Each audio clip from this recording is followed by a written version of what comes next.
Chapter 9. We made George work, now we'd got him. He did not want to work, of course, that goes without saying. He'd had a hard time in the city, so he explained. Harris, who is callous in his nature and not prone to pity, said, and now you're just going to have a hard time on the river for a change. Change is good for everyone. Out you get. He could not in conscience object, though he did suggest that perhaps it would be better for him to stop in the boat and get tea ready while Harris and I towed, because getting tea was such a worrying work and Harris and I looked tired. The only reply we made to this, however, was to pass him over the tow line, and he took it and stepped out. There is something very strange and unaccountable about a tow line.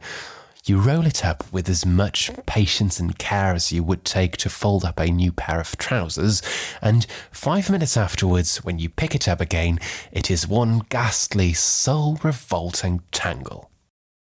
I do not wish to be insulting, but I do firmly believe that if you took an average tow line and stretched it out across the middle of a field and then turned your back on it for 30 seconds, that when you looked around again, you would find that it got itself all together in a heap in the middle of the field and had twisted itself up and tied itself into knots and lost its two ends and become all loops, and it would take you a good half an hour sitting down there on the grass and swearing all the while to disentangle it again. That is my opinion of tow lines in general. Of course, there may be honourable exceptions. I do not say that there aren't any. There may be tow lines that are a credit to their profession, respectable tow lines. I say there may be such tow lines. I sincerely hope there are, but I have not met them yet. Take this tow line that I'd taken in myself just before we'd got to the lock. I wouldn't let Harris touch it because he is careless. I'd looped it round slowly and cautiously and tied it up in the middle and folded it in two and let it down gently at the bottom of the boat, and Harris had lifted it up scientifically and had put it into George's hand. George had taken it firmly and held it away from him and had begun to unravel it as if he were taking the swaddling clothes off a newborn infant, and before he'd unwound a dozen yards, the thing was more like a badly made doormat than anything else. It is always the same, and the same sort of thing always goes on in connection with it. The man on the bank, who is trying to disentangle it, thinks that all the fault lies with the man who rolled it up. And when a man up the river thinks a thing, he says it. What have you been trying to do with it? Making a fishing net? You've made a nice mess, you have. Why couldn't you wind it up properly, you silly dummy? He says from time to time as he struggles wildly with it and lays it out flat on the tow path and runs round and round it, trying to find the end. On the other hand, the man who wound it up thinks the whole cause of the muddle rests with the man who is trying to unwind it. "It was all right when you took it," he exclaims indignantly. "Why don't you think what you're doing? You go about things in such a slapdash style. You'd get a scaffolding pole entangled, you would." And they feel so angry with one another that they would like to hang each other with the thing. 10 minutes go by, and the first man gives a yell and goes mad, and dances on the rope, and tries to pull it straight by seizing hold of the first piece that come to his hand and hauling at it. Of course, this only gets it into a tighter tangle than ever. Then the second man climbs out of the boat and comes to help him, and they get into each other's way and hinder one another. They both get hold of the same bit of line and pull at it in opposite directions and wonder where it is caught. In the end, they do get it clear and then turn round and find that the boat has drifted off and is making straight for the river. This really happened once, to my knowledge, on a rather windy morning. We were pulling downstream, and as we came round the bend, we noticed a couple of men on the bank. They were looking at each other with as miserable an expression as I've ever witnessed on any human countenance before or since, and they held a long tow line between them. It was clear that something had happened, so we eased up and asked them what was the matter. "Why, our boat has gone off," they replied in an indignant tone. "We just got out to disentangle the tow line, and when we looked round, it was just gone." And they seemed hurt at what they evidently regarded as a mean and ungrateful act on the part of the boat. We eventually found the boat for them half a mile further down, held by some rushes, and we brought it back to them. I bet they did not give that boat another chance for a week. I shall never forget the picture of those two men walking up and down the bank with a tow line, looking for their boat. One sees a good many funny incidents up the river in connection with towing. One of the most common is the sight of a couple of towers walking briskly along deep in an animated discussion, while the man in the boat, 100 yards behind them, is vainly shrieking to them to stop and making frantic signs of distress with his skull. Something's gone wrong, the rudder's come off, or the boat hook has slipped overboard, or his hat has dropped into the water and is floating rapidly downstream. He calls them to stop, quite gently and politely at first. "Hey, stop a minute, will you?" he shouts cheerily. "I've dropped my hat overboard." And then, "Hey, Tom, Dick, can't you hear?" Not quite so affably this time. Then, "Hi. Hey, you dunder-headed idiots! Stop! Oh, you!" And after that he springs up and dances about and roars himself red in the face and curses everything he knows. And the small boys on the bank stop and jeer at him and pitch stones at him as he's pulled along past them at the rate of 4 miles an hour and can't get out. Much of this sort of trouble would be saved if those who are towing would keep remembering that they are towing and give a pretty frequent look round to see how their man is getting on. It is best to let one person tow. When two are doing it, they get chattering and they forget, and the boat itself, offering as it does but little resistance, is of no real service in reminding them of the fact. As an example of how utterly oblivious a pair of towers can be to their work, George told us later on in the evening of a very curious instance. He and 3 other men, so he said, were sculling a very heavily laden boat up from Maidenhead one evening, and a little above Cookham Lock they noticed a fellow and a girl walking along the towpath, both deep in an apparently interesting and absorbing conversation. They were carrying a boat hook between them, and attached to the boat hook was a tow line which trailed behind them, its end by the water. No boat was near, no boat was in sight. There must have been a boat attached to that tow line at some time or other, that was certain. But what had become of it, what ghastly fate had overtaken it, and those who'd been left in it, was buried in mystery. Whatever the accident may have been, however, it had in no way disturbed the young lady and gentleman who were towing. They had the boat hook, and they had the line, and that seemed to be all they thought necessary to their work.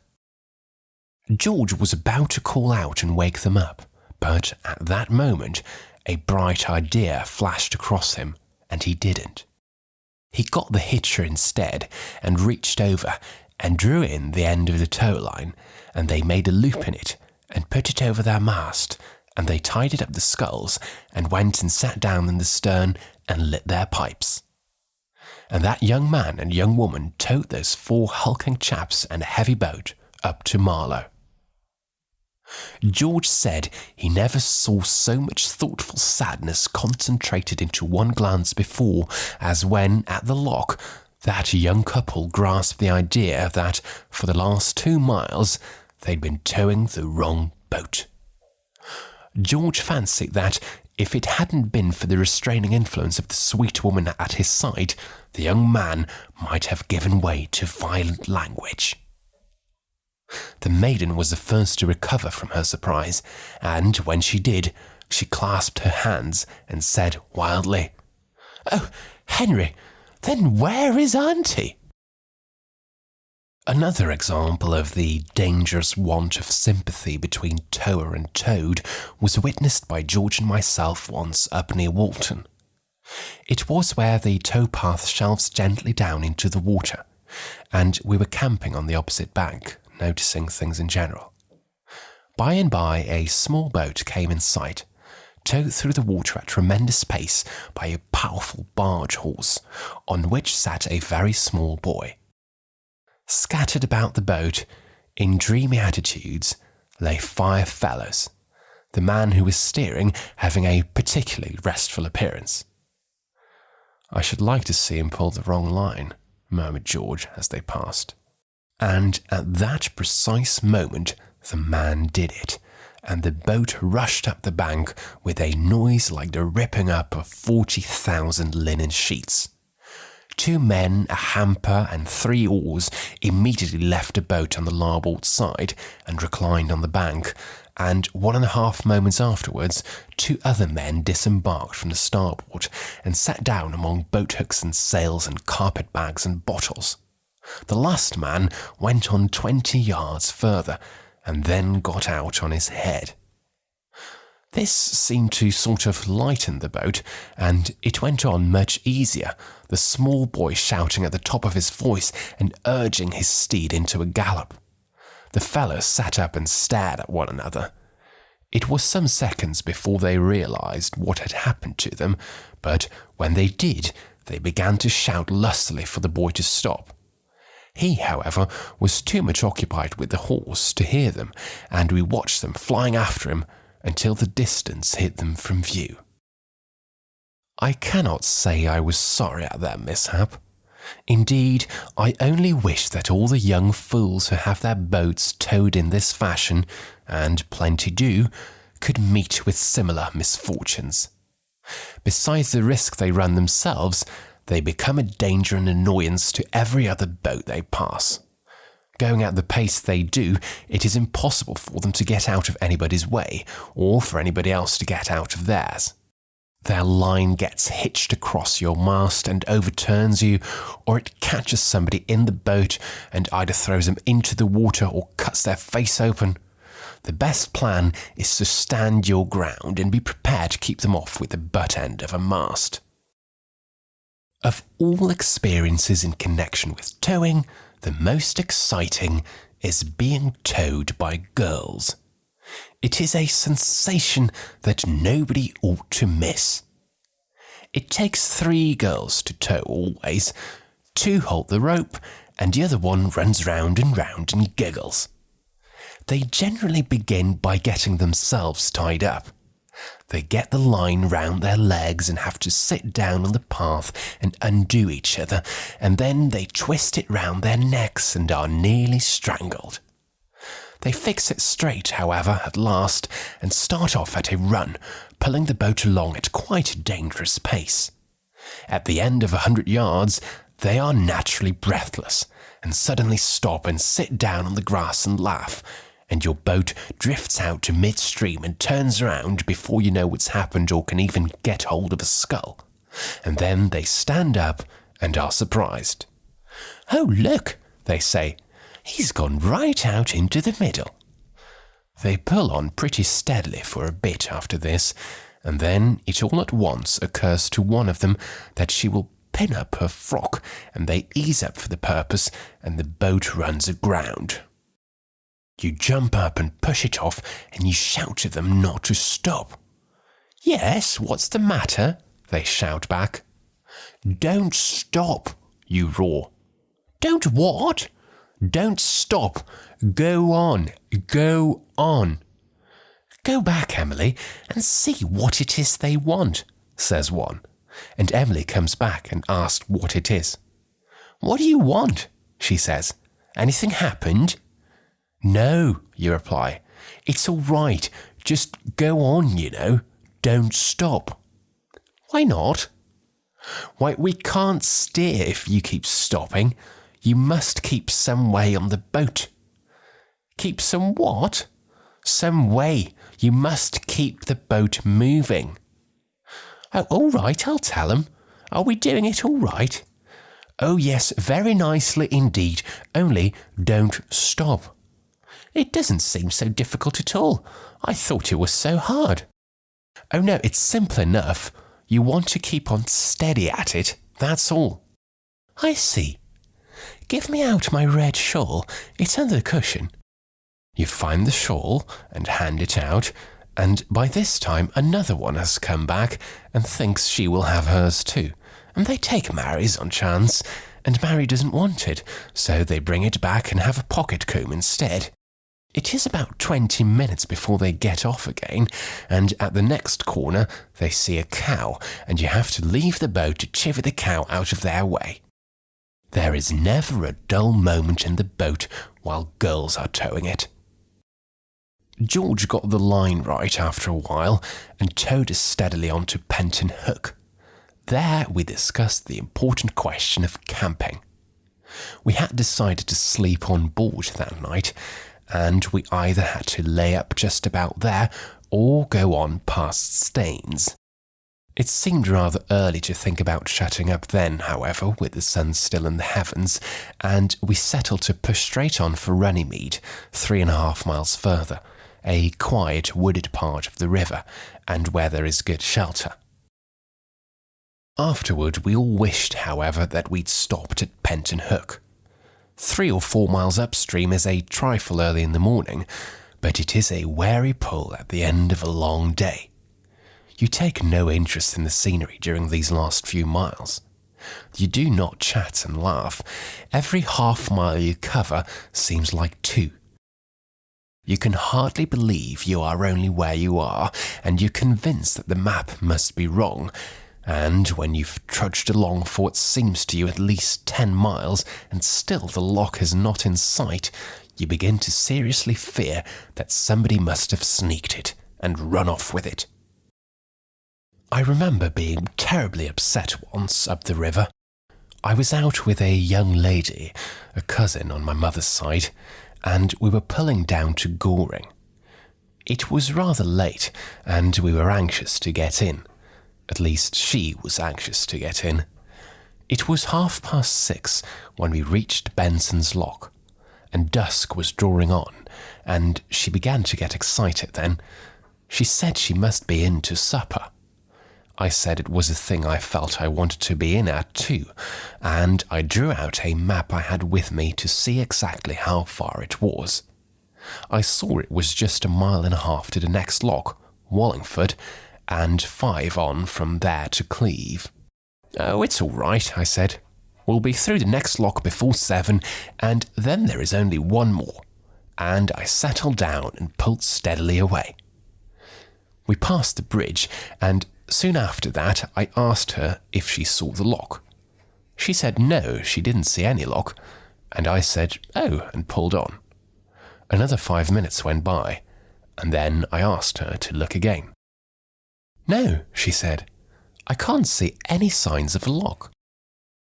You're sure you know a lock when you do see one?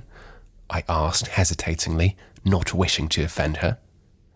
The question did offend her, however, and she suggested that I'd better look for myself. So I let down the sculls and took a view. The river stretched out straight before us in twilight for about 1 mile. Not a ghost of a lock was to be seen. You don't think we've lost our way, do you? Asked my companion. I didn't see how that was possible, though, as I suggested, we might have somehow got into the Weir stream and be making for the falls. This idea did not comfort her in the least, and she began to cry. She said we should both be drowned, and that it was a judgment on her for coming out with me. It seemed an excessive punishment, I thought, but my cousin thought not, and hoped it would all soon be over. I tried to reassure her, and to make light of the whole affair. I said that the fact evidently was that I was not rowing as fast as I fancied I was, but that we should soon reach the loch now, and I pulled on for another mile. And then I began to get nervous myself. I looked again at the map. There was Wallingford Lock, clearly marked, 1.5 miles below Benson's. It was a good, reliable map, and besides, I recollected the lock myself. I had been through it twice. Where were we? What had happened to us? I began to think it must all be a dream, and that I was really asleep in bed, and should wake up in a minute and be told it was past 10. I asked my cousin if she thought it could be a dream, and she replied that she was just about to ask me the same question. And then we both wondered if we were both asleep, and if so, who was the real one that was dreaming, and who was the one that was only a dream. It got quite interesting. I still went on pulling, however, and still no lock came in sight, and the river grew more and more gloomy and mysterious under the gathering shadows of night, and things seemed to be getting weird and uncanny. I thought of hobgoblins and banshees and will-o'-the-wisps and those wicked girls who sit up all night on rocks and lure people into whirlpools and things, and I wish I'd been a better man and knew more hymns, and in the middle of these reflections I heard the blessed strains of the song He's Got Them On, played badly on a concertina, and knew that we were saved. I do not admire the tones of a concertina as a rule, but oh how beautiful the music seemed to us both then. Far, far more beautiful than the voice of Orpheus or the lute of Apollo or anything of that sort could have sounded. Heavenly melody, in our then state of mind, would only have still further harrowed us. A soul-moving harmony correctly performed we should have taken as a spirit warning and have given up all hope. But about the strains of He's Got Them On jerked spasmodically and with involuntary variations out of a wheezy accordion, there was something singularly human and reassuring. The sweet sounds drew nearer, and soon the boat from which they were worked lay alongside us. It contained a party of provincial Harrys and Harriets out for a moonlight sail. There wasn't any moon, but that was not their fault. I never saw more attractive, lovable people in all my life. I hailed them and asked if they could tell me the way to Wallingford Lock, and I explained that I'd been looking for it for the last 2 hours. "Wallingford Lock," they answered. "Lord love you, sir, that's been done away with for over a year. There ain't no Wallingford Lock now, sir. You're close to Cleve now. Blow me tight if there ain't a gentleman been looking for Wallingford Lock, Bill." I'd never thought of that. I wanted to fall upon all their necks and bless them, but the stream was running too strong just there to allow of this, so I had to content myself with mere cold-sounding words of gratitude. We thanked them over and over again, and we said it was a lovely night, and we wished them a pleasant trip, and I think I invited them all to come and spend a week with me, and my cousin said her mother would be so pleased to see them. And together we sang the soldier's chorus out of Faust, and even got home in time for supper after all.